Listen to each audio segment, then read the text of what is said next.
कटाक्षा मोह समुद्राचे आटणे घडे जये त्या श्रीकृष्णे वंदोदया ते मूकं करोति वाचालं पंगुं लंघयते गिरिं यत्कृपातमहं वन्दे परमानन्दमाधवम् सर्ववेदान्त सिद्धान्त गोचरं गोविन्दं परमानन्दं सद्गुरुं प्रणतोऽस्म्यहम्।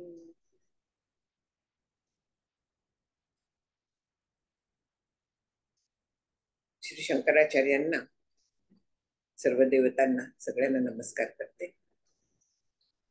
आज बऱ्याच दिवसांनी विषय सुरू होतोय असं वाटायला लागलाय मला। फार दिवस झालेले नसावेत, पण तरी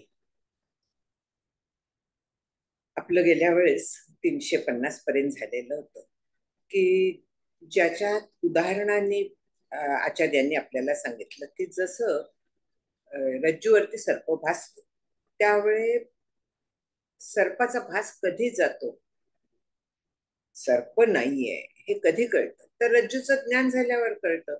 तोपर्यंत काही त्याचा भ्रम जात नाही। आपला काय आहे प्रत्यक्ष हे कळल्याशिवाय काय नाही हे जात नाही। तसंच जेव्हा स्वरूपाचं ज्ञान होतं त्यावेळी त्याच्यावरती पडलेलं आवरण, त्याच्यामुळे निर्माण झालेला विक्षेप, मल, हे सगळे जे दोष आहेत, मिथ्या ज्ञान जे आपलं आहे, जगत सत्यत्व भ्रांती आहे, देह तादात्म्य आहे, हे सगळं तोपर्यंत जात नाही। स्वरूपाचं यथार्थ ज्ञान झाल्यानंतर त्याच्यावरती भासणारा हा जो सगळा प्रपंच आहे हा खरा नाहीये ही आपली खात्री होते। मग तो दिसत राहिला तरी काहीही बिघडत नाही। म्हणून ह्या सगळ्या बंधातनं सुटण्यासाठी आत्मस्वरूप जाणल्याशिवाय दुसरा पर्याय नाही आपल्याला। उदाहरण आणखीन देत आहेत की अयोग नियोगा दिव सत समन्वयान मात्रादिरूपेण विजृंभते तत्कार्यमेतद् द्वितीयं यतो मृषा दृष्टं भ्रमस्वप्न मनोरथेषु। अयोह अग्निः म्हणजे काय आहे?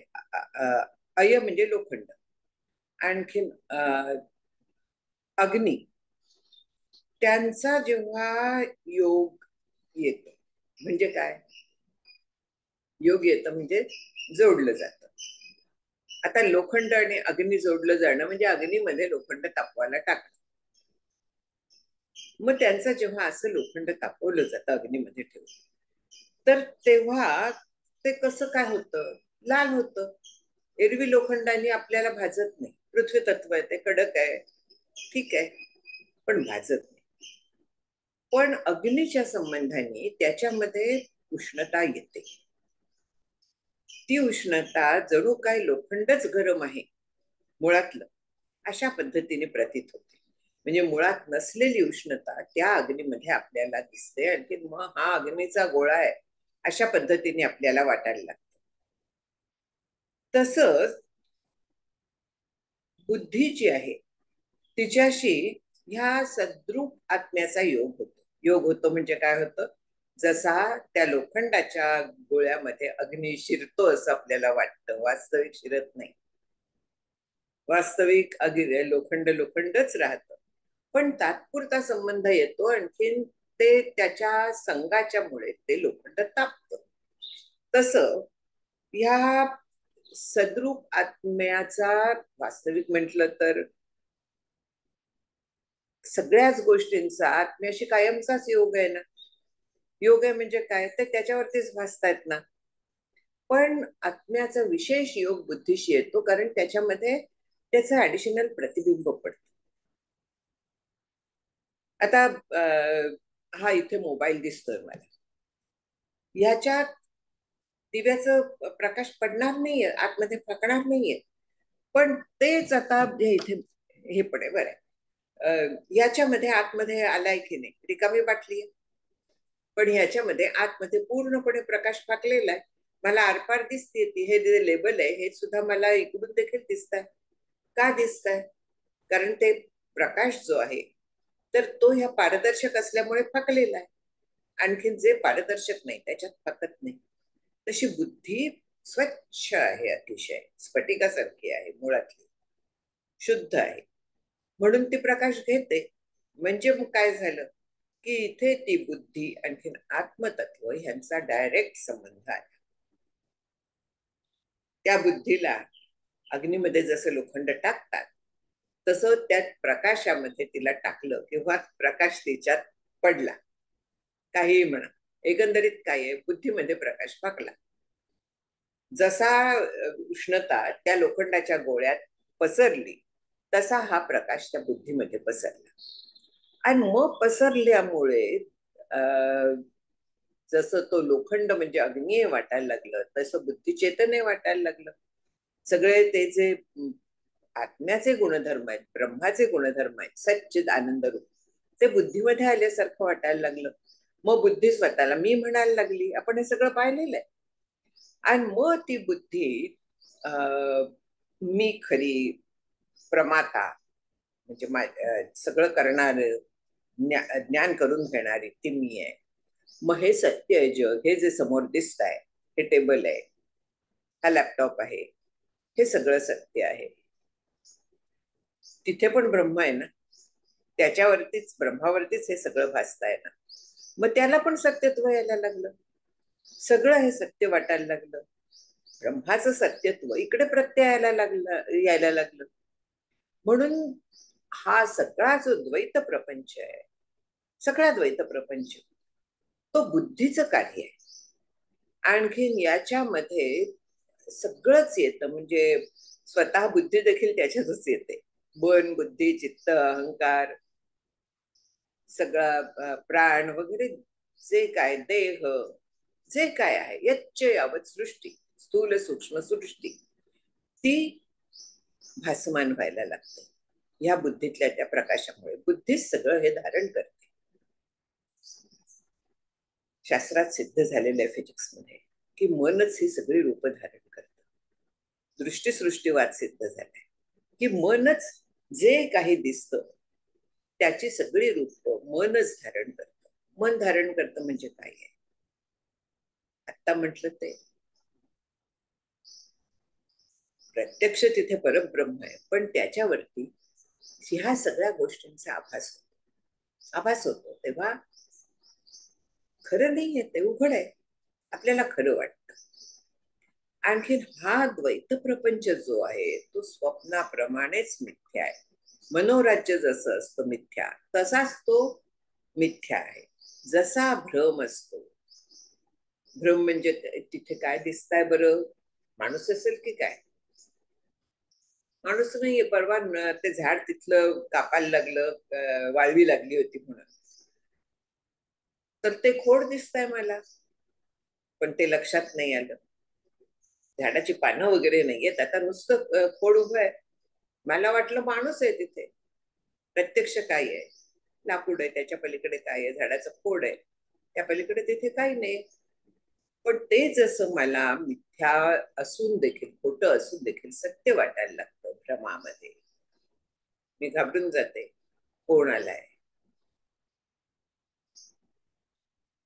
तसा हा सगळा जागृती देखील तेवढीच मिथ्या आहे.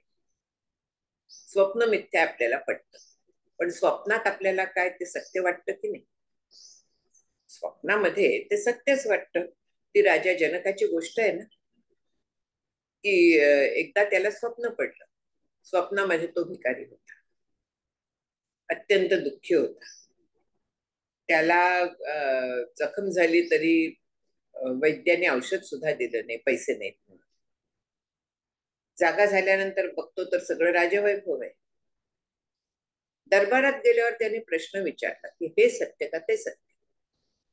आता हे काय ते काय, कोणाला काय कळणार. राजाने जोपर्यंत एक्सप्लेनेशन दिलं नाही हे आणि तेच, तोपर्यंत काय कोणाला कळणार.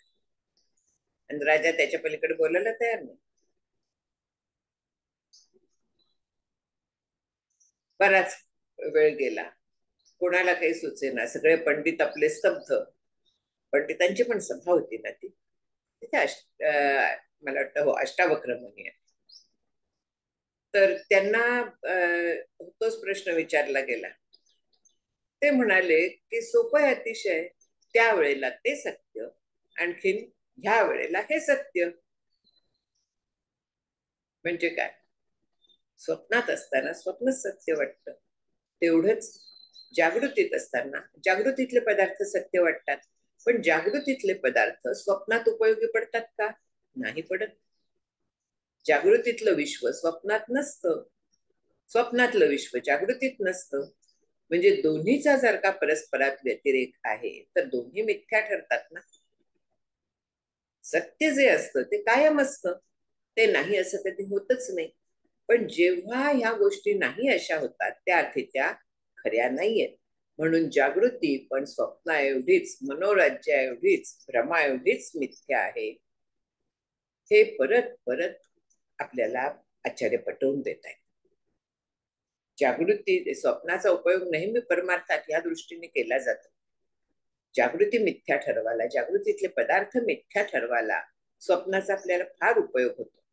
की जेवढं स्वप्न मिथ्या आहे, जेवढे पदार्थ स्वप्नातले जागृतीत मिथ्या आहेत, तेवढे जागृतीतले पदार्थ स्वप्नात मिथ्या आहेत आणि स्वस्वरूपाची जागृती आल्यावर मिथ्या आहेत. स्वस्वरूपाची जेव्हा जागृती येते, म्हणजे मी कोण आहे, स्वरूप काय आहे, जग काय आहे, जगाचं स्वरूप काय आहे, हे सगळं जेव्हा प्रत्यक्ष अनुभवाला कळतं, तसा जेव्हा पक्का निश्चय होतो बुद्धीचा, त्यावेळे हे सगळं असून नसल्यासारखं, त्यावेळे हे सगळं मिथ्या आहे हे आपल्याला 100% कळतं. त्याच्यासाठी विचार लागतो करायला. असं कोणी दाखवून देणार नाहीये की हे इथे असं, हे मिथ्या आहे वगैरे. हा आपल्याला विचार करायला लागतो. आणि विचार कुठच्याही गोष्टीचं जेव्हा आपल्याला सत्यत्वाच्यामुळे आपण आकर्षिले जातो, ते मला हवं, मग हवंच, मग कसं मिळवायचं वगैरे वगैरे सगळं सुरू होतं, त्यावेळी तो पदार्थ काय आहे, त्याचं स्वरूप काय आहे, हे आपल्याला विचारांनी लक्षात घ्यायला लागतं. ही विचारांनी आपल्याला वैराग्य ह्या पद्धतीने येतं, त्या अवस्थेचं स्वरूप जाणायला लागतं. नित्यानित्य विवेक, सारासार विवेक, हे जे सगळे विवेक आहेत, आत्मानात्म विवेक, ह्या सगळ्या विवेकांच्या साह्याने आपल्याला हे सतत मनात ठेवायला लागतं की मिथ्या आहे हे, हे आज दिसतंय मला पण सारखं बदलतंय. फिजिक्स जर का विचार केला आपण, तर प्रत्येक पदार्थातले प्रत्येक इलेक्ट्रॉन, प्रोटॉन, म्हणजे प्रत्येक कण आणि कण हा अखंड बदलतोय, अखंड बदलतोय. क्षणात किती वेळा बदल होईल माहित नाही मला, माझ्या वाचलं जरी असलं तरी लक्षात राहत नाही. ते मोठा आकडा आहे. अखंड त्याच्यात बदल होत असतो, म्हणजे पदार्थाचं स्वरूप बदलत आहे. म्हणजे मायेचा प्रवाह चालू आहे ना, आपल्या भाषेत बोलायचं तर. फिजिक्स सांगतं की हे सगळे कण सारखे बदलत आहेत. एनर्जी आणखीन मॅटर कन्व्हर्टेबल आहे. तसं या मॅटरचं एनर्जीमध्ये आणि एनर्जीचं मॅटरमध्ये रूपांतर होत असतं, सारखं बदलत आहे. मायेचा प्रवाह हा सुरू आहे, अखंड सुरू आहे. मग तो खरा आहे का? ते एक तरी पदार्थ खरा आहे का? नाही खरा. म्हणजे आपल्याला आधुनिक शास्त्राच्या दृष्टीने पण विचार केला तर ते खरा नाही. आपल्याला आपलं वेदांत शास्त्र तेच सांगताय की खरं नाहीये काहीही. जे दिसताय ते क्षणात बदलणार आहे. प्रत्येक पदार्थ बदलतोय, जो बदलतोय तो सत्य असू शकत नाही, तो भास आहे. आकाराचा तिथे भास आहे. मग हा जो भास आहे ह्याच्यात आपण किती गुंतायचं, आपणच आपल्याला प्रश्न विचारावा. अगाजे झालेची नाही त्याची वार्ता पुससी काही, समर्थ प्रश्न विचारतात. म्हणून जागृती स्वप्ना एवढीच मिथ्या आहे हे लक्षात घेण्यासाठी या सगळ्या गोष्टींचा आपल्याला फार उपयोग होतो. भ्रम काय, मनोराज्य काय, मनोराज्य चालू असतं, त्याच्यात इतकं रंगाला होतं की प्रत्यक्ष ते घडताय असं वाटतं. पण प्रत्यक्ष घडत असतं का? अजिबात नाही. भ्रमात जे दिसतं ते सत्य नसतं, स्वप्नात जे दिसतं ते सत्य नसतं. जागृतीत जे दिसतं ते सत्य नसतं. संपूर्ण हे लावून घ्यायचं आणि हे मिथ्या आहे ह्याच्यात गुंतायचं नाही. त्याला दुसरं नाव वैराग्य, ह्या निश्चयाला नाव साधना. अशा पद्धतीने जर का आपण विचार करत गेलो तर आपण त्या तत्वाच्या जवळ पोचायला फार आपल्याला मदत होते. मग जगाचे विचार कमी होतात. मग विचार कसले वाढतात? तर ह्या तत्वाच्या बद्दलचे विचार वाढतात आणि मग अनुसंधान टिकतं. जेव्हा तोच आपल्याला ध्यास लागतो ना, तेव्हा त्याच्याशिवाय दुसरं ते सुचत नाही. आणि अशी स्थिती झाली की मग हळूहळू आपण तद्रूप होऊ शकतो. पण मग पुढे म्हणतात की ततो विकारा प्रकृतेरहम मुखा देहावसाना विषयाश्च सर्वे क्षणेन्यथा भावितया ह्यमीशाम असत्वमात्मा तु कदापि नान्यथा. म्हणजे हे सगळं जग जे आहे ते बुद्धीचं कार्य ठरलं की नाही. बुद्धी प्रकाशित झाली, बुद्धीला हे सगळं भासायला लागलं. निर्णय करणारं कोण आहे? बुद्धी. हे सगळं बुद्धीला भासायला लागलं. बुद्धीने ठरवलं हे सत्य आहे, पण ते मिथ्या आहे. अहंकार, देह, जग, विषय सगळं जे आहे ते मायेचे विकार आहेत. मायेचे विकार म्हणजे काय? शास्त्रीय भाषेत सांगायचं तर हे प्रकृतीचे विकार आहेत. ब्रह्मावरचा विवर्त आहे आणि उपादान कारण प्रकृती आहे. ब्रह्मावरचा विवर्त आहे म्हणजे आपल्याला माहिती आहे की ब्रह्मावरती हे भास होत आहे. ब्रह्म सत्य आहे. त्या सत्य गोष्टीवरती ह्या सगळ्याचा भास होतो. जगाचा भास होतोय, अहंकाराचा भास होतोय, देहाचा भास होतोय. सगळ्या गोष्टी भासमान आहेत. हे आपल्याला इथे स्पष्ट सांगतायत की विकार जे आहेत ते प्रकृतीचे आहेत, मायेचे आहेत. मायाच हे सगळे बनलेली आहे. ईश्वर आपल्या मायेच्या साह्याने जग झाला. शास्त्र सांगतं मायेच्या साह्याने जग झाला म्हणजे काय? तर ईश्वरामध्ये माया आहेच ना, तर त्या मायेचं हे सगळं जग बनलं. मायेलाच प्रकृती हे दुसरं नाव आहे. हे सगळं जग ते त्याच बनलेलं उपादान कारण तीच आहे. जी नाहीच आहे प्रत्यक्षात ते उपादान कारण आहे. किती खरं आहे? पण खरं वाटतं ना आपल्याला, कारण आपण त्याच्यातच आहोत, स्वप्नातच आहोत आपण. मग आपण स्वप्नात असल्यामुळे आपल्याला हे पदार्थ सगळे खरे वाटतात. पण वास्तविक बघितलं तर हे मायेपासून झालेले आहेत. आणखीन त्यांचं ज्ञान करून घ्यायला तोच ईश्वर आपल्या सत्वगुणाचा उपयोग करतो. आणखीन उपादान कारण तिथं तमोगुणाचा उपयोग करतो. म्हणजे एकूण जे आहे तर ते सगळं एका आणीच्या टोकावर वसली 3 गावं, 2 वसली एक तर वसेची ना, हे जे भारूड आहे ते इकडे आपल्याला लागू करता येतं. संत जे सांगतात त्यांच्या बोलण्याचा अर्थ आपल्याला कळत नाही. अरे किती छान आहे भारूड, मजा येते, अशा पद्धतीने आपण जातो.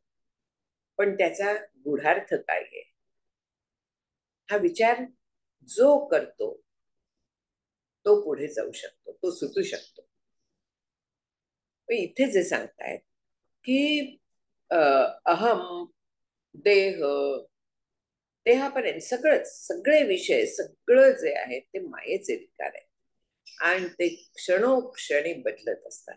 प्रतिक्षणी अन्यथा भावित आहे, पर सतत बदलत असतात. ते वेगवेगळे भासत असतात, रूप पालटतात त्यांची सारखं.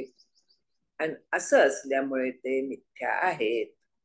मिथ्या आहेत म्हणजे सत्य नाहीत, म्हणजे त्यांचा बाध करायला ते योग्य आहेत. सतासत विलक्षण अनिर्वचनीय मिथ्या बाध योग्य. आणखीन काय काय आहे? माया, चिक्कार आहेत त्याचे. जोपर्यंत दिसते प्रतिती मात्र सत्तावान, खूप तिचे गुणधर्म सांगितलेले आहेत. जोपर्यंत दिसताय तोपर्यंत त्याला ठीक आहे म्हणा, पण वास्तविक काय आहे ती नाही. तिला जी सत्ता आहे, व्यावहारिक सत्ता सुद्धा, ती जोपर्यंत दिसतीये ती तोपर्यंतच आहे. त्याच्या पलीकडे तिला अस्तित्व नाही. कुठल्याही पदार्थाला अस्तित्व नाही. माझ्या देहाला अस्तित्व नाहीये, माझ्या वाणीला अस्तित्व नाहीये. जोपर्यंत ते चाललेला आहे विचार, तोपर्यंत तिला अस्तित्व आहे. बुद्धी काम करते तोपर्यंत अस्तित्व आहे. झोपेमध्ये बुद्धीचा लय होतो, लीन होते बुद्धी, तिला अस्तित्व नसतं त्यावेळेस. त्यामुळे मला काही कळत नाही. म्हणून हे सारखी रूप पालटतायत. मग ती मिथ्याच आहेत, म्हणजे सत्य नाही आहेत, म्हणजे प्रत्यक्षात नाही आहेत, केवळ भासतायत. आणि आत्मा मात्र कधीही बदलत नाहीये, जसा आहे तसा आहे. आत्मा जो आहे तो अखंड एकरस नित्य सत्य बुद्ध. किती प्रकारे सांगायचं, तो बुद्ध आहे, आपण बद्ध आहोत. एका उकाराचा फरक आहे, फार नाही. बुद्ध म्हणजे ज्ञानरूप आहे. पीचा केला ठोबा, त्याने नामे विठोबा, म्हणजे ज्ञानाचा पुतळा, परब्रह्म, ज्ञानच आकाराला आलेलं. जे संत असतात ते तसेच असतात. आणि ते आपल्याला सांगताय की आत्मा कधीही बदलत नाही. आत्मा जो आहे तो अखंड आहे, त्याच्यात कमी जास्तपणा कुठे नाहीये, एकरस आहे, निघोट आहे. समर्थांचा शब्द स्वच्छ आहे, शुद्ध, भेदरहित. किती शब्द आहेत. सगळे जे आहेत ते आपल्याला बोट दाखवत आहेत त्या अखंड आकाशासारखं जे तत्व आहे त्याच्याकडे बोट दाखवत आहेत. आकाशाची उपमा त्याला फार छान आहे, पण शेवटी त्याला लिमिट्स आहेत. कारण ब्रह्म जे आहे ते घन आहे आणि आकाश आहे ते पोकळ आहे. ती पोकळी आपल्याला राहायला जागा देते, ते त्याचं कार्य आहे. ब्रह्माला कार्य नाही. ब्रह्मा कुठेही पोकळ नाही, भरला घनदाट हरी दिसे. पूर्णपणे व्यापून आहे ते तत्व, आणि ते एकमेव सत्य आहे हे आपल्याला आचार्य सांगतायत. नित्याद्वयाखंड चिदैक रूपो बुद्ध्यादि साक्षी सद्विलक्षण अहम पद प्रत्यय लक्षितार्थ प्रत्यक सदानंद घन परात्मा. किती पद्धतीने वर्णन केलंय. नित्य अद्वय अखंड चिदैक रूप म्हणजे उत्पत्ती नाही, नाश नाही, अखंड आहे, तिथे दुसरं काही नाहीये. आणि केवळ कैवल्य, केवळ ते आहे, केवळ, फक्त, दुसरं काही नाही. त्या केवळ मध्ये केवळ आहे ते, आणि त्याच्यापासून कैवल्य शब्द आलेला आहे. कैवल्य प्राप्ती आपण म्हणतो, म्हणजे त्या केवलतेची प्राप्ती, म्हणजे केवळ मीच आहे, अखंड एक रस, सद्रूप चिद्रूप आनंदरूप, फक्त ब्रह्म आहे, फक्त मी आहे, अशा पद्धतीचा निश्चय आपला, दृढ निश्चय. त्याला उत्पत्ती नाहीये. मग अज आपण म्हणतो त्याला, विनाश नाहीये, अज अजर अमर, बदल नाहीयेत त्याच्यात, तेच फक्त आहे, दुसरं काहीही नाहीये. असं ते चैतन्यच आहे, केवळ चैतन्य. आणखीन ते दुसरं काय करतं तर हा जो आपला देह आहे, ह्याच्यातला जो सूक्ष्म देह आहे, म्हणजे बुद्धी, मन, अहंकार, चित्त, प्राण वगैरे वगैरे, हे सगळं काम करतायत. हे कोणाला कळतं? बुद्धीला कळतं. ती तर परप्रकाशित आहे. आपण चंद्राला परप्रकाशित म्हणतो की तो स्वतः प्रकाशमान नाहीये, सूर्याचा प्रकाश रिफ्लेक्ट करतो. तसं बुद्धी जी आहे, अंतःकरण जे आहे, ते आत्मप्रकाश रिफ्लेक्ट करत आहे, परप्रकाशित आहे. मग त्यांचं असणं कोणावर अवलंबून आहे? ज्याचा प्रकाश आहे त्याच्यावरती. त्यांचं आपल्याला कळणं असणं हे त्याच्यावरती अवलंबून आहे. म्हणून ती आहेत का नाहीत ह्याचा प्रकाशक कोण आहे, तर ते आत्मतत्व. बरं, झोपेत ती नसतात, पण नाहीयेत हे आपल्याला कळतं की नाही?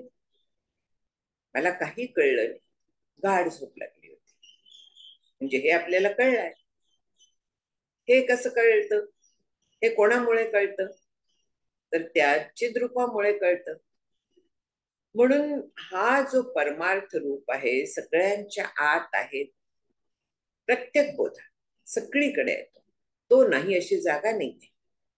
सगळीकडे व्यापून असलेला असा तो आहे, सगळ्याचा प्रकाशक तो आहे. नसणेपणा देखील त्याच्यामुळे कळतो, असणेपणाही त्याच्यामुळे कळतो. माझी बुद्धी काम करेन अशी झाली आता, त्याच्यामुळे मला कळलं हे सगळं जे आहे हे त्याच्यामुळेच कळतं.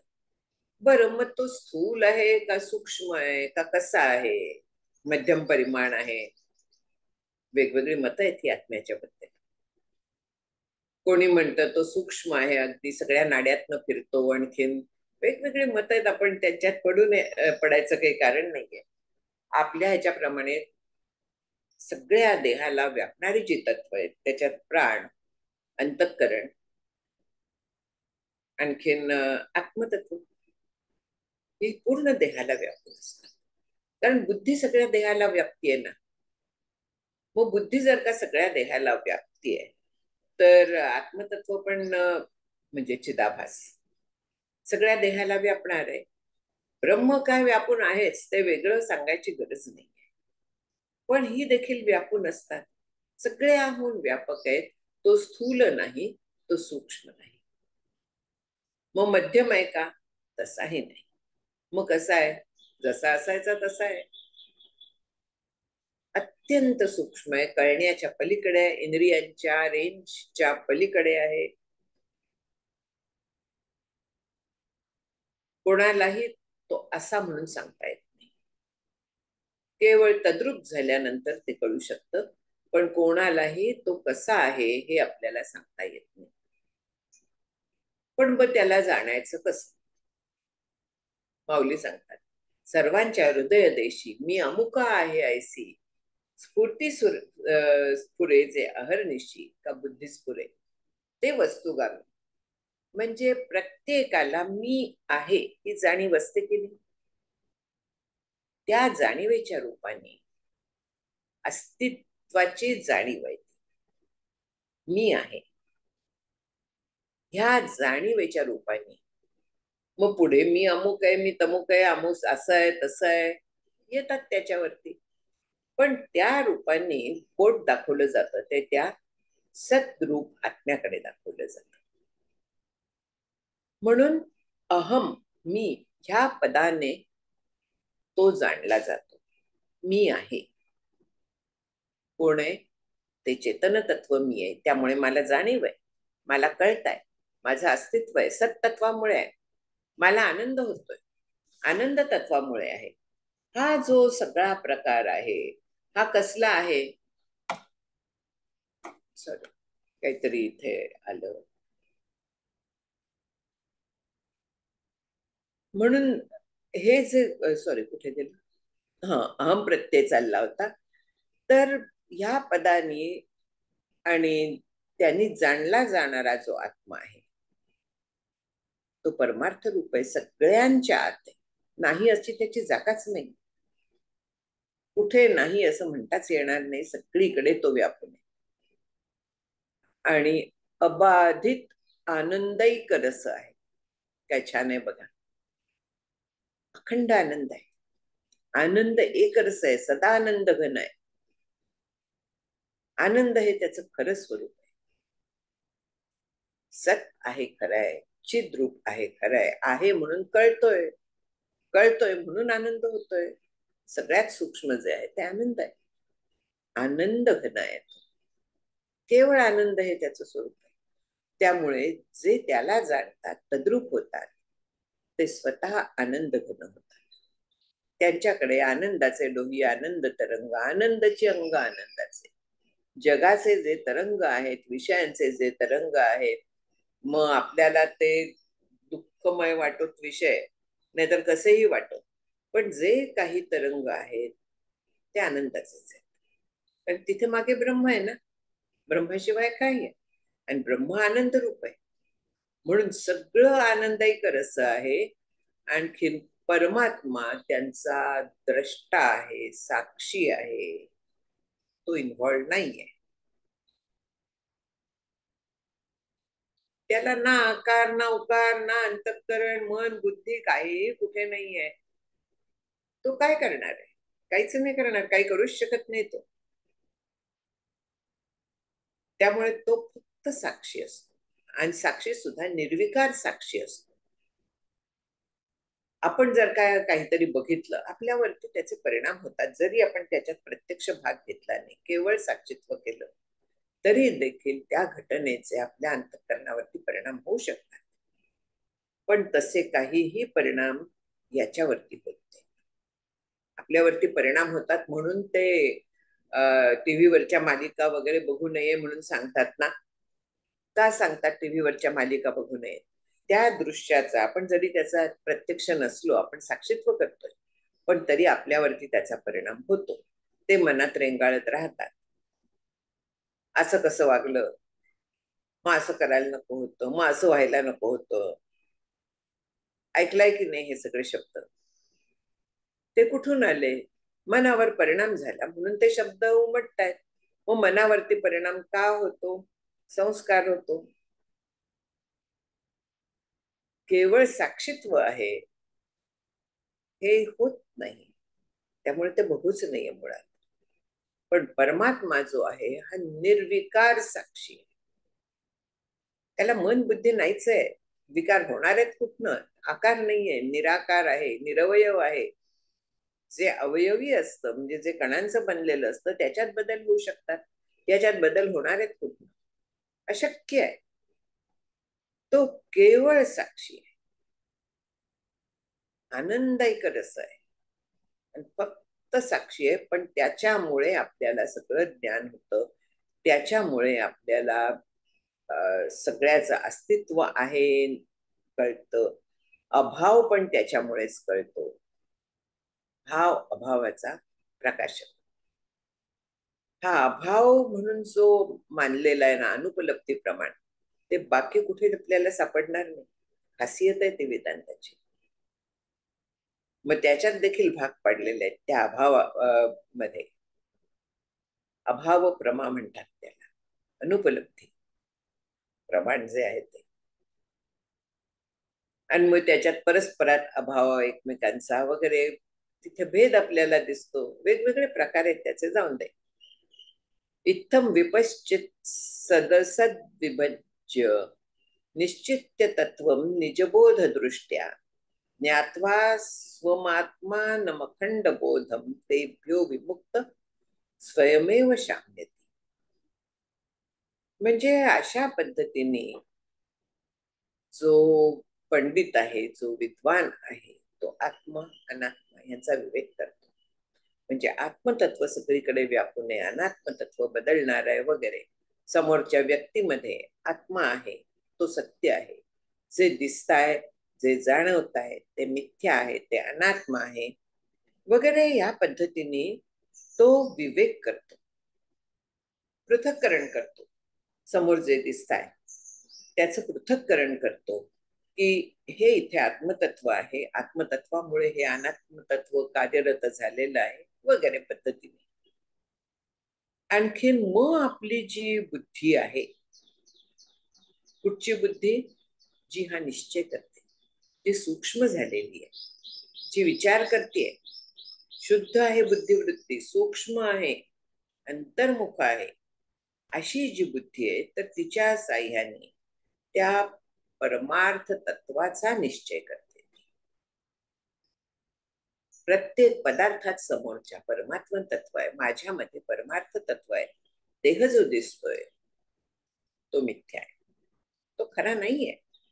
हे सगळा निश्चय ती बुद्धीला करते, आणि मग मी ब्रह्मरूप आहे असं ती जाणते. मी ब्रह्मरूप आहे असा बुद्धीचा निश्चय होतो. बुद्धी निश्चय आत्मज्ञान ब्रह्मरूप भावी आपण आपण. परत तेच येत आहे सगळं, काही कुठे वेगळं नाही, फक्त शब्द वेगळे, वेगळ्या पैलूतनं मांडणी आहे एकच. म्हणून शंकराचार्य म्हणतात की श्लोकार्धेन प्रवक्ष्यामी यदुक्तम ग्रंथकोटिभिः. काय? ब्रह्मसत्यं जगन्मिथ्या जीवो ब्रह्मैव नापरः. एवढंच आहे, बाकी काही नाही. पण तरी देखील ते मांडण्यासाठी आपल्याला एवढे शब्द वापरायला लागतात, एवढ्या पद्धतीने विचार करायला लागतो. कारण तेवढं केवळ सांगून आपल्या बुद्धीत नाही जात. म्हणून वेगवेगळ्या पद्धतीने, वेगवेगळ्या प्रक्रियांच्या साह्याने आपल्याला ते तत्व समजावून दिलं जातं. हा निश्चय परमार्थ रूप मी आहे ते अंतर्मुख बुद्धिवृत्तीच्या साह्याने आपण करतो. शुद्ध, स्वच्छ, एकाग्र अशी जी बुद्धिवृत्ती असते, सूक्ष्म झालेली अगदी, तिच्या साह्याने हा निश्चय होऊ शकतो. तिच्या साह्याने विवेक होऊ शकतो. स्थूल विवेक करायची आपल्याला सवय असते. आपण जेव्हा हा आत्मतत्वाचा विवेक करतो, तर तो विवेक देखील अत्यंत खरा सूक्ष्म आहे. पण आपण स्थूलामध्ये करतो नाही. आपण झालं हे डिव्हिजन आतमध्ये किती उतरतं. आपण केवळ शाब्दिक ज्ञान, शाब्दिक बडबड करतो. पण आतमध्ये उतरतं जेव्हा ती सूक्ष्म बुद्धिवृत्ती कामाला लागते त्यावेळी. म्हणून अंतर्मुख शुद्ध बुद्धिवृत्ती जी आहे, तर तिच्या योगाने परमार्थाचा निश्चय होतो. खरा निश्चय जो होतो तो तिच्या साह्याने होतो, शुद्ध बुद्धीच्या साह्याने होतो. आपला निश्चय बरोबरचा असतो, स्थूल बुद्धीच्या साह्याने जास्त केलेला असतो आणि म्हणून तो डळमळीत असतो. सलत्याग होता सवेची जाते, टिकत नाही अजिबात. बोलता बोलता सुद्धा तिकडे मन धावताय, इकडे मन धावताय, चालू असतं मनाचं. मग असा जेव्हा निश्चय होतो तेव्हा मी परब्रह्मच आहे, भिन्न नाही. ब्रह्माहून कुठेही माझ्यात ब्रह्मात भेद नाहीये. मग जे मागे सांगितलं होतं आवरण रहित होत, आवरण केलं की मल विक्षेप यांचा बाध होऊन जातो. मलाचा खरं तर संबंधच राहत नाही. कारण साधक जो असतो तर त्याचा शुद्ध आणखीन निष्काम अशा कर्माने मलदोष आधीच निवृत्त झालेला असतो. तो स्वच्छ अंतःकरण झाल्याशिवाय तो परमार्थ तत्वाशी एकरूप होऊ शकत नाही. त्यामुळे त्याचा मलदोष गेलेला असतो, पण विक्षेप असतो. भेद ज्ञान त्याचं शिल्लक असतं आणि ते शिल्लकच असतं, कायम शिल्लक राहणार आहे. फक्त बाधित असतं ते. फार महत्वाचा हा शब्द आहे की हे जे सगळं ज्ञान आहे जगाचं, देहाचं, ते सगळं बाधित झालेलं असतं. बाधित झालेलं असतं म्हणजे हे सत्य नाही हा निश्चय असतो. जे दिसत आहे त्याच्याशी त्या पद्धतीने व्यवहार होतो, पण ते खरं नाहीये हा निश्चय असतो. स्वामी विवेकानंदांची प्रसिद्ध गोष्ट आहे, आपल्याला माहिती आहे की प्रवचनाच्या आधी ते एका खोलीत बसले होते, शांतपणे एकटे बसले होते. त्यांना बोलवायला गेले कोणी, चला स्वामीजी. स्वामीजी उठले, निघाले, पण परत फिरले. तिथे एक आरसा होता, त्याच्या समोर उभे राहिले. आपलं पागोट वगैरे जरा नीट केलं, आरशात पाहिलं, सगळं व्यवस्थित आहे ना पाहिलं. बोलवायला आलेले जे होते त्यांना वाटलं की स्वामीजींना रजोगुणाची बाधा झालेली दिसते. त्यांनी विचारलं की सगळ्यांच्या समोर बोलायचं आहे म्हणून तुम्ही हे करताय का? स्वामीजींनी काय उत्तर दिलं आपल्याला माहितीये की नाही, मला सांगतोय की तू विवेकानंद आहेस, आणखी तुला बोलायचं आहे. मी वास्तविक परब्रह्म आहे, पण मी देहात आहे ना. देहाला काय काम आहे, ते काम देह करणार आहे. बोलायचं काम असलं तो बोलणार आहे. त्याच्यासाठी देह भानावरती स्वतःला त्यांनी आणलं होतं. म्हणून स्वतःला अखंड ज्ञान स्वरूप ब्रह्मापासून अभिन्न हे जाणून घेऊन, हे जे आधीचे प्रमाता, प्रमेय, प्रमाण, प्रमाता म्हणजे जो जाणतो तो, प्रमेय म्हणजे जे मोजलं जातं, म्हणजे ज्याचं ज्ञान करून घेतलं जातं ते. आणि प्रमाण म्हणजे ज्याच्या साह्याने केलं जातं ते. मी आहे, मला ते बघायचं आहे, पण जर का माझे डोळे काम करत नसले, मला बघता येणार नाहीये. डोळे आवश्यक आहेत. म्हणजे इंद्रिय काहीतरी, त्याला प्रमाण असंही नाव आहे. ज्ञाता, ज्ञेय, ज्ञान, त्रिपुटी हे सगळं आवश्यक आहे. तिथे प्रमाता, प्रमेय, प्रमाण हे येतात. मग ते जे सगळे आहेत ते मी नाहीये, मी ब्रह्म आहे. असं जेव्हा होतं, हा जो निश्चय होतो ना, तर त्यावेळी कुठल्याही गोष्टीवरती अवलंबून नसलेलं शांती, तृप्ती, आनंद याचा अनुभव येतो. अशांतीला काही कारणच नाहीये. अशांतीची कारणं या जगातली आहेत. मी शांतच आहे, तृप्त आहे. अपूर्णतेची कारणं काय आहेत? कारण त्या पूर्णाचा अनुभव नाहीये, म्हणून अपूर्णता जाणवते. आणि अपूर्णता जाणवते म्हणून 100 गोष्टींच्या मागे मी लागते. मला त्याने तरी बरं वाटेल, त्याने तरी पूर्णत्व येईल, त्याने तरी तृप्ती होईल. पण ती कधीच होत नाही, कारण मला पूर्णाचा अनुभव नाहीये. मग पूर्णाचा अनुभव जेव्हा येतो, तो दृढ होतो, त्यावेळी शांती, सुख, बोध, प्रत्येक गोष्ट आपल्या जवळ असते. प्रत्येक गोष्टीचा अखंड अनुभव असतो. त्याची शांती मग ढळत नाही सहसा. प्रारब्धामुळे वेगळी गोष्ट आहे. लोकांच्या प्रारब्धामुळे तोही फॅक्टर आहे ना, वेगळी गोष्ट आहे. पण आतमध्ये कुठेही काहीही होत नाही. समुद्र जसा सरफेसवरती लाटा असतात, पण जर का खोल गेलं तर अत्यंत शांत असतो, स्थिर असतो. तसं याचं असतं. वरवर जगाला दाखवायला म्हणूया, जगाच्या दृष्टीने म्हणूया, व्यवहार करतोय, वेळ प्रसंगी रागावतो सुद्धा, त्यालाही भूक लागते, तहान लागते. नाही, आत्ता ना फार उकडताय, सरबत जास्त कर. नको चहा पाहिजे, नको अमुक पाहिजे. होऊ शकतं, कारण ते देहाचे धर्म आहे. देह तरी वडिचिलीकडे आपुलिया परी हिंडे, परी बैसकान मोडे मानसेंची.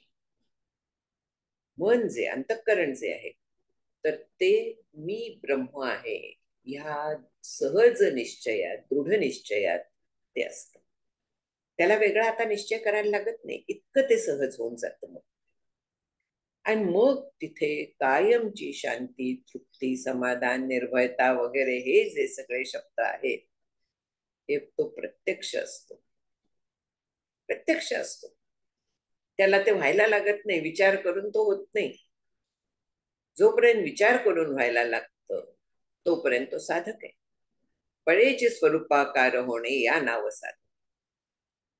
आणि सहज तसं असणार तो सिद्ध. हा फरक आहे. इथे साधकाला आचार्य उपदेश करतायत, श्री गुरु उपदेश करतायत. आणि त्याच्यात त्यांनी सांगितलं की असं जेव्हा होतं तेव्हा शांती, सुख, तृप्ती ह्या सगळ्याचा अनुभव येतो. पण त्यासाठी आधी निश्चय व्हायला लागतो, मायेचं स्वरूप ओळखायला लागतं. परब्रह्म मी आहे हा निश्चय व्हायला लागतो. ते स्वरूप ओळखायला लागतं.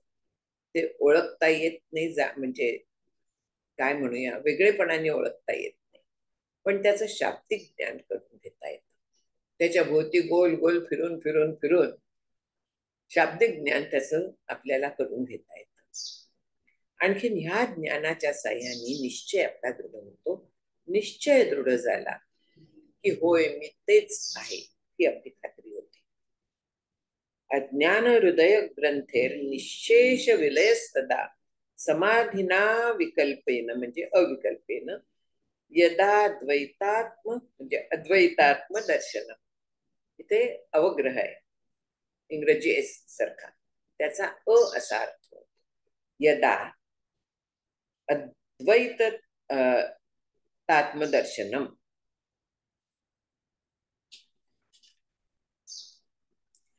म्हणजे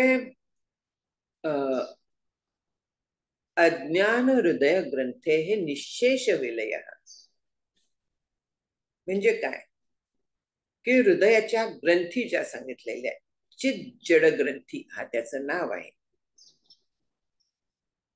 त्या कुठल्या आहेत? चित आणि जड. अज्ञान. अज्ञान कसलं अज्ञान? स्वरूपाचं अज्ञान. हृदय म्हणजे अंतःकरण. त्याच्यात कुठल्या ह्या स्वरूपाच्या अज्ञानाच्यामुळे बसलेल्या गाठी आहेत? मी देह आहे ही एक गाठ, जग सत्य आहे दुसरी गाठ, आणि मी करता भोगता, कर्तृत्व भोक्तृत्व भ्रांती तिसरी गाठ. या गाठींच्या अंतर्गत बाकीच्या बारीक बारीक गाठी असतात. ह्या गाठी अज्ञानाच्यामुळे जन्माला येतात. मी देह आहे का वाटतं? कारण मी ब्रह्म आहे हे मला कळलेलं नसतं, म्हणून जे नाही ते मला भासायला लागतं. आपला हा सगळा झालेला आहे विषय पाहून. अज्ञान विक्षेप, आवरण विक्षेप वगैरे ते वाटायला लागतं. मग ह्या हृदयातल्या म्हणजे अंतःकरणातल्या ज्या आपले पक्के बसलेले समज आहेत ते निशेष विलयाला पावतात जेव्हा, म्हणजे पूर्णपणे नाहीशा होतात या ग्रंथी. म्हणजे जीव ब्रह्मैक्य जेव्हा पक्क होत तेव्हा मी देह आहे हा काय संबंधच नाहीये. जगाचं स्वरूप मला कळलेलं आहे. जग कसं आहे? जसं दिसतं तसं नक्की नाहीये, सतत बदलताय. देह सारखा बदलतोय. मी देहात राहतीये, माझा देह आहे तो, मी देह नाहीये. माझी बुद्धी आहे, मी बुद्धी नाहीये. माझं मन घोटाळ्यात पडत असतं कायम, मी मन नाहीये. हा सगळा जो विचार आहे हा हृदय ग्रंथींचा पूर्णपणे विलय झाल्याचा बोध आहे. अशी जेव्हा होते तेव्हा हा बोध पक्का होतो. आणि हा विचार ही हृदय ग्रंथीचं जे भेद करणं आहे, त्या सोडवणं म्हणून गाठी उकळणं, त्यांचा पूर्णपणे नाहीस करणं, दोर सरळ करणं, हे जे आहे हे विचारांनी होत आहे. कारण त्या आपल्या समजुतीत बसलेल्या गाठी आहेत. मग समजुतीत बसलेल्या गाठी विचाराशिवाय कशा काय जातील? चुकीची समजूत झाली होती ती सरळ करून घेतोय आपण. त्या पलीकडे आपण काही करत नाही. माझ्या स्वतःच्या बद्दल, जगाबद्दल जी माझी समजूत झालेली होती चुकीची, ती मी दुरुस्त करते. पण चुकीची एवढी दृढ झालेली आहे की ते जाता जात नाही. आणि म्हणून ती नाहीशी करण्यासाठी मला सारखा विवेक करायला लागतो. मला सारखं त्याचा ध्यास घ्यायला लागतो, निधिध्यासन ठेवायला लागतं. पण जेव्हा ते होतं त्यावेळी मी ब्रह्म आहे असा मला अनुभव येतो. खरंच येतो का हो असा अनुभव? नाही येत. मी ब्रह्म आहे मध्ये मी शाबूत आहे ना. मग मी जर का शिल्लक असेल तर मला एकरूप कसं होता येईल त्याच्याशी? मी पण नाहीसा होतो. निशेष विलय इथे शब्द वापरलाय. निशेष विलय. निर्विकल्प समाधी जी आहे तिथे दुसरं काहीही राहत नाही. तिथे अविकल्प असा शब्द वापरलेला आहे. अविकल्प म्हणजे काय आहे? जिथे विकल्प नाही म्हणजे जिथे पर्याय नाही, म्हणजे भेद नाही, दुसरेपणाचा मागमूस नाही, मी शिल्लक नाही. सोहम विचार आपला झालेला आहे मला वाटतं की सोहम म्हणता म्हणता म्हणता तो अहम जातो. जेव्हा ती एकाग्र होते, बुद्धिवृत्ती केवळ सोहम धरून बसले, केवळ नाम धरून बसले, अशा वेळी मी नाम घेतेय हेही भान जातं. अहमचं भान जातं सोहम मध्ये, आणि हळूहळू त्या नामाचं पण भान जातं किंवा त्या सहाचं पण भान जातं. काय राहतं? तद्रूपता राहते, केवळ तेवढं राहतं. ही निर्विकल्प समाधी आहे. तिथे दुसरं माझं, मी, कोणीतरी वगैरे अस्तित्व नाहीये. एवढं सूक्ष्म द्वैत सुद्धा तिथे नाहीये. कसलंही द्वैत नाहीये, केवळ अद्वैत आहे. अशा निर्विकल्प समाधीने आपल्या सगळ्या संशयांचा खरा नाश होतो. तोपर्यंत कुठेतरी बारीकसे हे संशय शिल्लक असतात. पण अशा निर्विकल्प समाधी जेव्हा लागतो, तर त्यावेळे चित जड ग्रंथी, म्हणजे चित्त जे चैतन्य आहे ते आणखी जड यांचं तादात्म्य असल्याचा जो भ्रम आहे, म्हणजे थोडक्यात जड देह आणखीन चैतन्य रूप परब्रह्म चिदाभास हे एकच आहेत, म्हणजे मी देह आहे हा जो आपला भ्रम आहे झालेला, किंवा जग जड आहे त्याच्या मागे असलेलं तत्व जे आहे तर ते चेतन आहे, ते एक रूप आहे, जग सत्य आहे असा भ्रम होतो. हे जे सगळे प्रकार आहेत हे सगळे नाहीसे होतात ज्यावेळी निर्विकल्प समाधी सिद्ध होते. त्याच्यातनं जेव्हा व्युत्थान होतं, भान होतं, त्यावेळी पुन्हा सगळं दिसायला लागतं, हे खरं आहे. पण आपली खात्री पटलेली असते की नाही, हे सत्य आहे, जे शास्त्र सांगताय ते सत्य आहे. याला शास्त्र प्रचिती, गुरु प्रचिती आणि आत्मप्रचिती, ती ऐक्यतेला येते. होय, जे शास्त्राने सांगितलं तेच गुरूंनी सांगितलं, आणखीन तेच मला आता स्वतःला अनुभवायला आलेलं आहे. अशी त्रिविध प्रचिती असं ह्याचं नाव आहे. हे होऊन जातं. आणखीन असं जेव्हा होतं तर त्यावेळे अभेदाचा निश्चय होतो, आणखीन भेदाचा पूर्ण नाश होतो. नाश होतो म्हणजे लयाला जातात किंवा त्यातल्या सत्यत्वाचा नाश होतो. जी ह्याच्यात ओवी आहे ना, विषय व्याळे मिठी दिधलिया नुठी ताठी, ते तुझिया गुरुकृपा दृष्टी निर्विष होईल. म्हणजे इतका काळ जी विषयांची मनाला मिठी होती, विषय मला हवाय, अमुक हवं, ते हवं, ते सत्यत्व आहे, ते श्री गुरु कृपा दृष्टीने म्हणजे त्यांच्या शिकवणीच्यामुळे तसं आपण वागल्यामुळे तो विषय व्याळाची मिठी निर्विष होऊन जाते, म्हणजे त्यातलं सत्यत्वाचं विष निघून जातं. आणि मग जे चाललंय ते चालून द्या. मी ब्रह्म आहे, ते ब्रह्म आहे, सर्वम खलु इदम ब्रह्म अनुभव आहे, तसा विचार नाही, तो अनुभव आहे. वागताना तसं नाही, वागताना व्यवहारच सत्य आहे, पण अनुभव हा आहे की ब्रह्माशिवाय जगात काहीही नाही, हा अनुभव आहे. आणि तिथे मग शांती येते, तृप्ती येते, तिथे हे सगळं येतं. कधी?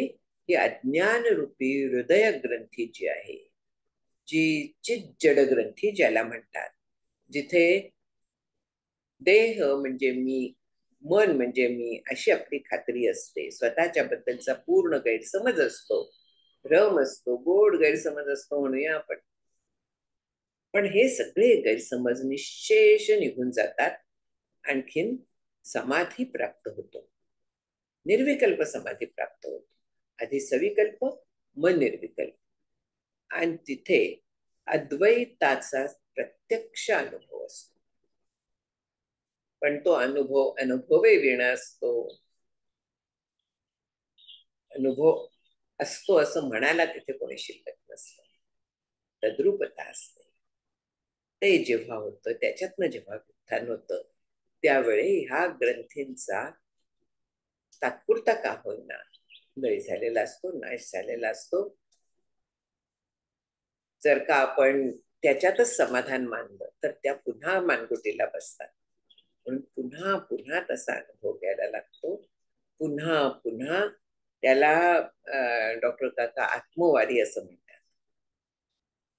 परत परत घ्यायला लागतो. किती काळ? ते दृढ होईपर्यंत. अखंड विचार करायला लागतो. किती काळ? अगेन दृढ होईपर्यंत. आणि नंतर ते स्थायी भावच होऊन जातो दृढ झाल्यावरती. आहेच तसं, त्याच्याबद्दल सांगायला कशाला हवाय मला, पक्क होऊन जात.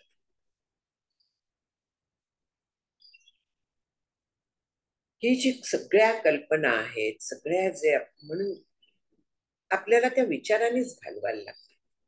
विचाराशिवाय पर्याय नाहीये परमार्थात. जर का आपल्याला खरोखरी तद्रुपता हवी असेल कायमची, तर विचाराशिवाय पर्याय नाहीये. नाहीतर तात्पुरता अनुभव येईल, पुन्हा विसरून जाईल, पुन्हा जगत सत्यत्वात अडकून राहील, पुन्हा सुख दुःख भोगीत राहील.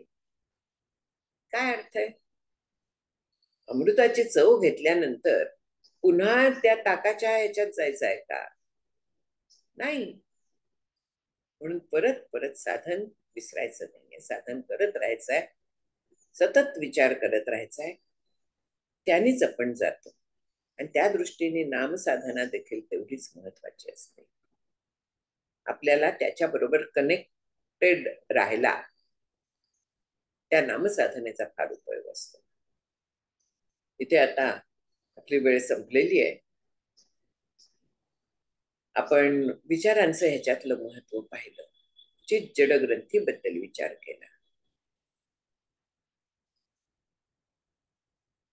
पुढल्या वेळेस आता निर्विकल्प साक्षात्काराने आणखीन काय होतं वगैरे सगळे विचार आहेत. 355 झालेले आहेत. थांबूया. हरिओम.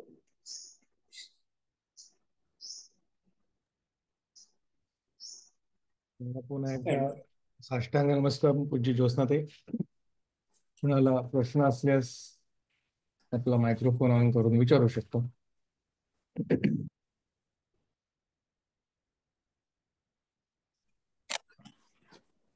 ज्योत्स्नाताई, आज फारच सुंदर, बरंच काही लक्षात आलं आणि काही प्रश्न पण निर्माण झाले. आता मी आहे ही मी आहे ही जाणीव आहे, ही सुद्धा आत्म्याकडे बोट दाखवायची जाणीव आहे ना, म्हणजे ते चेतन तत्व नाही आहे. नाही, चेतन तत्वामुळे जाणीव येते. जाणीव तितुकी माया. जिथे जाणीव आहे तिथे द्वैत आहे. त्यामुळे ते नुसतं पॉइंटिंग आहे, म्हणजे येस, त्याच्या मागे प्रकाश आहे हे कळलं. आणि दुसरं म्हणजे तुम्ही म्हणालात सर्व खलु इदम ब्रह्म, तो अनुभव आहे. आणि मग म्हणालात की मी पण शिल्लक राहत नाही, तेव्हा तो सर्व खलु इदम ब्रह्म अनुभव पण जातो, असं आपण म्हणालात ना. म्हणजे तो पण एक जातो, म्हणजे समाधीत काहीच शिल्लक राहत नाही ना. मग अनुभव तरी कसा शिल्लक राहिला? म्हणजे ते सांगायला आपणच राहत नाही. आपणच राहत नाही. फारच सुंदर. खूप सारखा विचार करायला लागतो पण. ऐसी हे विचाराची कामे उगेच भ्रमू नये भ्रमे म्हणून समर्थ सांगतात. वस्तुसिद्धीर विचार येणं म्हणून आपल्याला सुरुवातीलाच शंकराचार्यांनी सांगितलं. थँक्यू, धन्यवाद.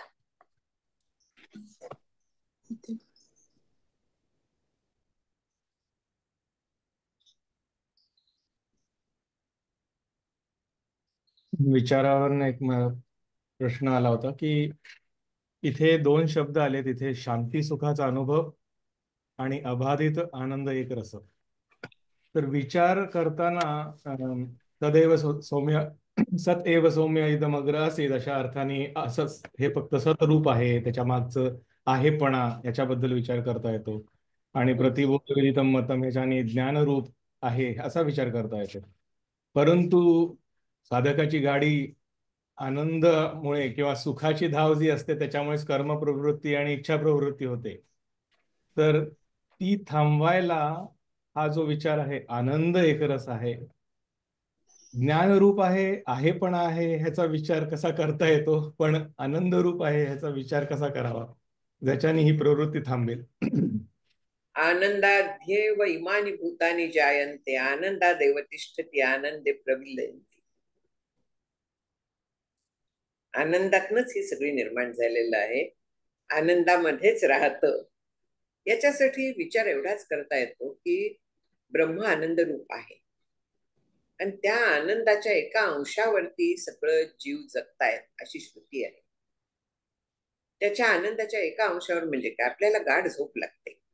गाढ झोपेत आनंद असतो की नाही, तो विषय निरपेक्ष आहे की नाही, ते जे सुख आहे, विषय निरपेक्ष सुखाला आनंद असं म्हणतात. एकही विषय नसताना तिथे फार छान आपल्याला वाटत असतं. बाकीची सगळी सुख सोडून आपण गाढ झोपेचं सुख पाहिजेच मला अशा पद्धतीने आपण जात असतो. त्या आनंदाच्या एका अंशावरती आपण सगळे जगत असतो. मग तो विचार करायला लागतो की कुठलेही विषय नसताना देखील झोपेत आनंद आहे आणि तो आनंद रूप आत्मा तिथे आहे, त्यामुळे तो आनंद आहे. मग जागेपणी विषयांचं सुख नसताना मला तो का उपभोगता येऊ नये? जर का मन, बुद्धी, चित्त, अहंकार मी बाधित केले, समाधीत लय केला, ते सोपं नसतं, पण बाधित तर करता येतात विचाराने. हळूहळू हळूहळू शक्य असतं. मग त्यांनी शांतीचा अनुभव येतो की नाही? आपण देवळात जातो, नमस्कार करतो, त्यावेळी आपल्याला किती छान वाटतं. का छान वाटतं? क्षणभर का होईना नमस्काराच्या निमित्ताने आपलं चित्तवृत्ती शांत झालेली असतात, म्हणून आपल्याला आनंद होतो. हे सगळे विचार करायचे असतात आनंदाच्या बाजूने देखील. धन्यवाद. शांती आणि आनंद यांचं इक्वेशन जुळलं पाहिजे. ते एका नाण्याच्या दोन बाजू आहेत. म्हणजे अज्ञान असताना सुद्धा आनंद असतो आणि ज्ञान असताना सुद्धा आनंद असतो. अज्ञानाचा आनंद तो झोपेत फक्त अनुभवतो, बाकी काळात तो सुख अनुभवतो. विषयांच्या वरती जे अवलंबून असतं त्याला सुख म्हणतात. पण तो बाधित केला तर तो पण तो आनंद. ज्ञानाचा. मग असं होतं की जेव्हा जेव्हा मला बरं वाटतं त्यावेळेस त्याच्या मागे ते आनंद रूप तत्व आहे हा विचार असतो तिथे. जसं प्रतिबोध विदितम आत्ता म्हटलं ना, तशाच पद्धतीने आनंदाच्या प्रत्येक अनुभवाच्या क्षणी आपल्या मनात तो विचार पाहिजे की त्या आनंदाचा अंश मी आत्ता अनुभवते.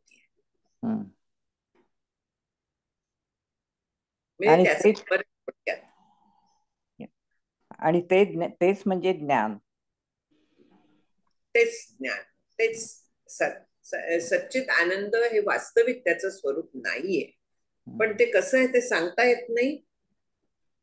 म्हणून त्यातल्या त्यात आपण काय पद्धतीने विचार करू शकतो, ते कसं असू शकतं, आपल्या इन्स्टिंक्ट वरनं ते असं असलं पाहिजे असं शास्त्रकारांनी ठरवलं की मला मी कायम असावं वाटतं म्हणजे ते कायम असणार असलं पाहिजे. मला ज्ञान व्हावंसं वाटतं म्हणजे ते ज्ञानरूप असलं पाहिजे. या पद्धतीने विचार केलेला आहे. वास्तविक ते कसं असावं सांगता येत नाही. म्हणून माऊली म्हणतात ना, असताची व्यावृत्ती सत म्हणो आले श्रुती, जडाची समाप्ती चित ऐसे वगैरे. ते खूप खूप धन्यवाद. इतका अवघड विषय इतका सोपा करून तुम्ही सांगता ना की खूपच तल्लीन व्हायला होतं अगदी. म्हणजे समजतो सगळा. म्हणजे फारच सोपं करून सांगता तुम्ही. धन्यवाद. श्री गुरु. नाही तसं अवघड विषय आहे ना, पण फार सुंदर रीतीने सांगता तुम्ही. सोपं करून सांगता. खूप एकदम समजतं सगळं. अवघडच आहे ते सगळं. पुन्हा विसरायलाच होतं. ते होतच ना. पण नाहीतर आपण क्लासमध्ये तरी तल्लीन व्हायला होतंय. म्हणजे त्यात आपण जातो पूर्णपणे.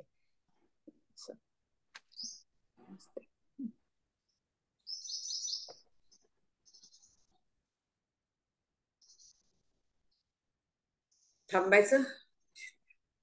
होय, मी शेवटचा श्लोक घेतो.